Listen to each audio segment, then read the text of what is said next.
Good morning สวัสดีค่ะ Welcome to Morning Thailand of the 12th of November 2013 I am Tulip Naksampok And I'm Wanasan Kurahong. Now, of course, today there's a lot of updates, especially since yesterday. Big news that everyone was pretty much were waiting for. Especially after lunchtime, everything is like winding down to the core.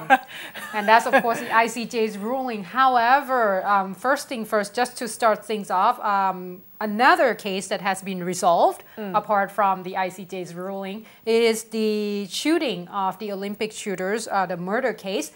Yesterday, finally, the mother-in-law turned herself into the police. Now, Kun Tulip talked about this yesterday, that she finally confessed that she was the mastermind behind the whole thing. However, at this time, the police has already been able to arrested a few people. There are still at least 2 people that they are waiting. One is actually in the running.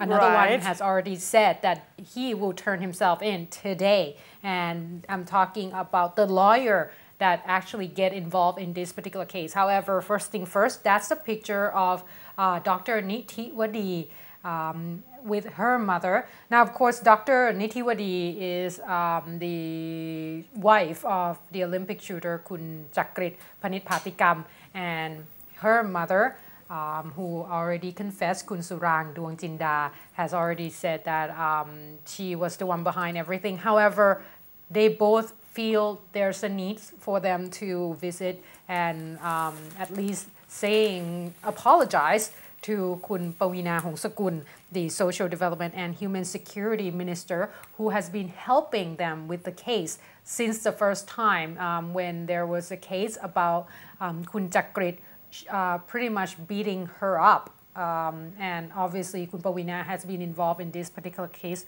for quite some time. Therefore, they were apologizing to her and thank you her for all her help. At this point, Kun Surang, the mother, has said that she confessed to everything that she has done. She talked to the person that found everything for her, which is Kun Warapan Puri Montri Arikun, who was able to find her hitman as well as find her a lawyer as well into this case. And the lawyer is Kun Santi Thong Sem, who is still missing. And however, he said that he will go to see the police at 10 o'clock today. So we're probably going to hear a little bit more from him in terms of his story. But they say that at this point, the person that's still at large is Kun Thawatchai Pechot, the person that rode the motorcycle that has done the shooting, but the hitman has already been arrested, obviously. Now, having said that, the parents of Kun Chakrit, the victim, Kun Manop, as well as Kun Bunkit Panit Patikam, has voiced a little bit more from their story, saying that the father was actually thank you Kun Pawina as well for helping them, but he said that it was beyond his belief that these 2 would actually plot a murder case against him. Mind you, the mother has said that her daughter or Dr. Narathiwat has nothing to do with this murder case, and she did not know about it, but it seems like the father of the victims blame her as well. Now, he said that this is the most cruelty, and he said that it's even worse than some of the soap opera that we have seen. So to him, this is unbelievable. He said that because the reporter asked him whether or not he will forgive them, he asked the reporters back whether or not they can forgive someone who killed their sons or daughter. Now, of course, this case has been quite disheartening due to the fact that, both family has lost something. Well, the Dr. Narathiwat was having miscarriage earlier due to domestic violence. Her husband beat her up. The victim beat her up. However, the father of the victims, Kun Manop, also lost his son. So at this point, all in all, just to wrap the case up, they say that the police has given the chances to all 3 culprits to bail themselves out. And they say that this including Kun Surang, the mother, Dr. Nithiwadi, because the police still believe that she probably has something to do with it, as well as Kun Warapanpuri, the person that arranged the whole thing. So they all get bailed already. So they probably will have to come back to the court and to talk to the police. And today, since Kun Santi, the lawyer, will coming into the police and turn himself in as well, we're probably going to hear a little bit more from his side, and maybe there's just more lights into this story. Okay.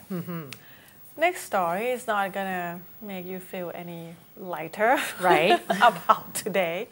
We will go down to Narathiwat province. We have been reporting, like we said, too often because this kind of incident happened too often. Yesterday there was a report of a roadside ambush in Narathiwat province, Rangay district. The official got notified about the ambush about 5:30 p.m.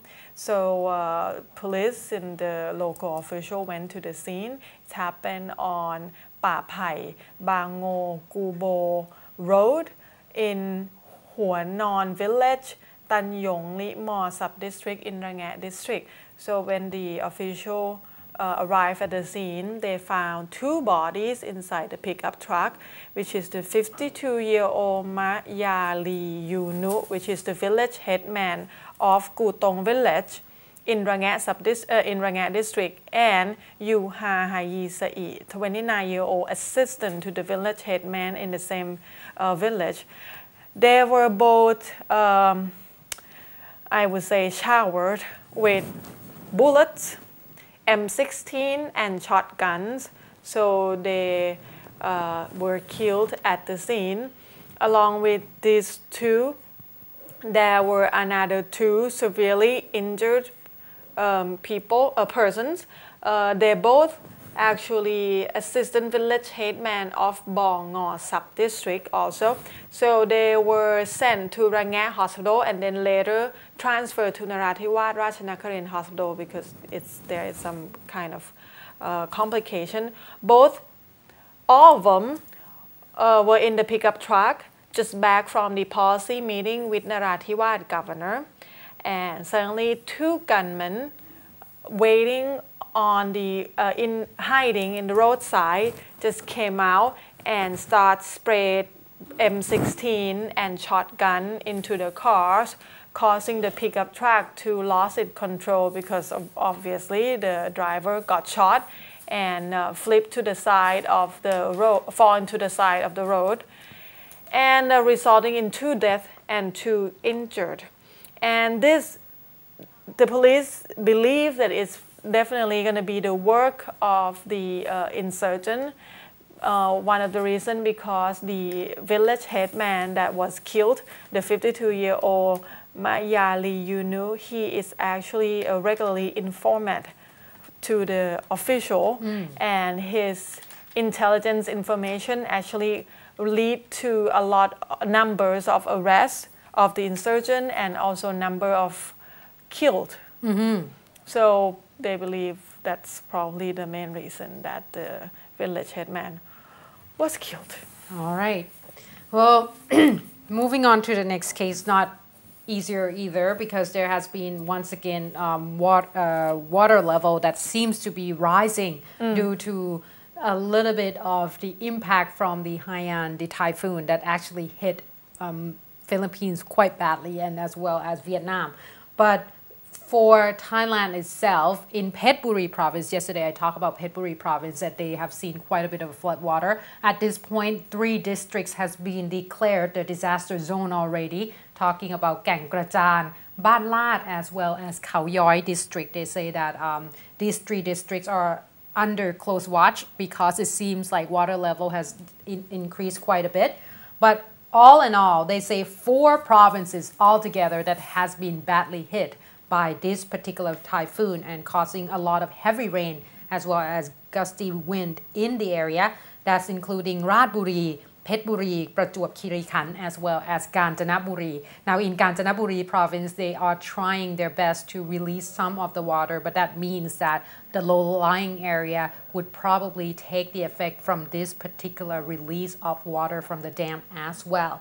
Now they say that if you are in the area or you would like to report any type of flood situation, you can call 1784 24 hours a day because they are keeping close watch on this.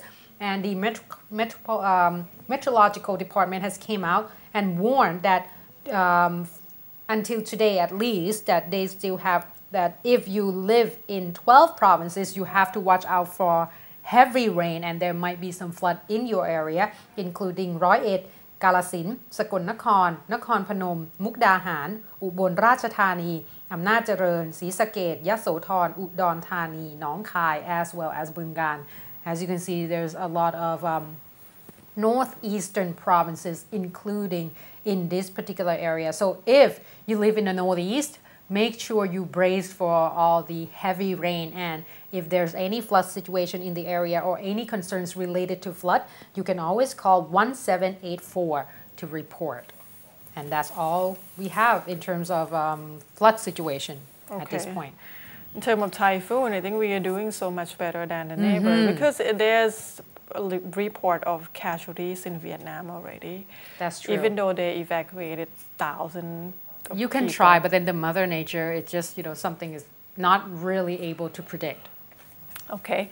Before we take a break, I think this news is on the positive side. Okay. Because the Social Security Office, for the first time, they will start paying the long-term pension fund to the retired elderly, 55 years and older. Because so far, the Social Security Fund only pay out one lump sum when these people file the petition for the Social Security money. Right. So coming in 2014, starting in January, they will start accept the application of the 55 years old and older that already retired. And they can keep an option of keep paying monthly into the Social Security Fund until they get to 60 if they believe they haven't made enough to 180 months payment so far in their active working life yet. So the office, the Social Security Office, estimated there will be around 130,000 senior citizens that would apply for this pension program, and the Social Security Fund estimated they will have to pay about 8 billion baht to this 130,000 senior citizens. So this is it's become the news because like we have been reporting that so far, such as last year, when they get retired and apply for this funding, they will get only one lump sum of money, but now they also have option to get monthly payment in long term also. So there are people that question, what if in the case that this can happen, that the employer actually took out some portion from their salary but actually didn't pay to the Social Security Office, because it does happen. The office said that the applicant just have to submit the evidence such as the salary slip that actually said that the employer already took out that part of the money for the Social Security Fund. Then of course the Social Security Office would proceed as if they have completed the payment. And for the payment, they're asking people after apply and approved to be a little bit on the patient side, because it will take about 2 months to receive the pension, because they have to wait for the last payment for the employer also, and it will be transferred via the bank. Sound pretty good. All right. Well, good news for seniors, that's for sure. Oh, one more thing, totally forget. Just to make sure everybody get a clear picture and understanding Okay. of this program, the Social Security Office will set up the seminar in Khon Kaen, Pheburi, Chiang Mai in December, just to make sure everybody get the right information about the All program. right, good news. Now let's go for a short break, but then when we come back, of course, I have a little bit more updates in terms of the demonstrations, and Kuntulip will tell you all about the ICJ's ruling yesterday and what happened after the ruling itself. So please stay tuned.